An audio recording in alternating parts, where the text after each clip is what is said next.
آغاز میشه و بازی رنگ و رخ دیگر به خود میگیره. راهی دایره میشه، فرصت یابی میکنه. عمربک پهلوان رد شده است از دیواری که شکل گرفته و همچنان رقبا در تعقیب هست. اینجا هم جدال بر سر تصاحب گوساله هنوز هم ادامه داره.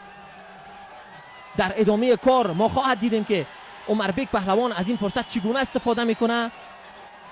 روح الله پهلوان همچنان کوشش تصاحب گوساله را داشت. عمربک هنوز هم گوساله را در تخم خود جا داده به گونه حرفه‌ای و ماهرانه نزدیک به داری امتیاز هست. ببینیم عمربک چگونه استفاده میکنه از این فرصت. عمربک ببینیم که دقیق در وسط دایره قرار گرفته. دستان پنجه فولادی عمربک هنوز هم مقاومت نشان میده، نمیگذاره که این فرصت را از دایره امتیاز دوخته شده. ببینیم که از این فرصت چگونه استفاده خواهند کرد. بله عمربک پهلوان هست. 2-1. بله در لحظات پایانی، در ثانیه های پایانی نیازوف مناس نیازوف هست که گوساله را در تقم جا داده. راهی داری حلال هست. ببینیم امتیاز کی مانی مناس نیازوف میشه در این لحظات.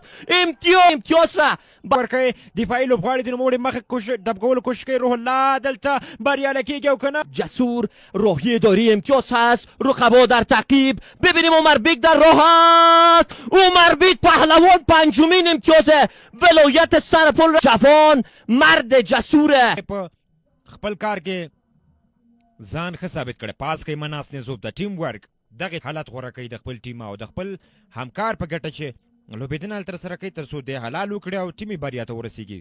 تر دې موږ ګورو چې 5-0 مخکښه دي د سرپل د لوبډلې پهلوانان په روانه سیالي کوي. مناس نیازوف او د سرپل لپاره تاسې د سرپل د لوبډلې سره کولو لپاره دی بیا په چټکۍ سره خپل اصغلی کنټرول هم د نوموړي په واک کې دی. بیا ځل نږدې کېږي دفاعي لوبغاړي مخې ته راځي دلته حلال کړی او ته دغه کنټرول ډېر په ښه شان سره وکولی شي. کنتای پهلوان شکست بدهد.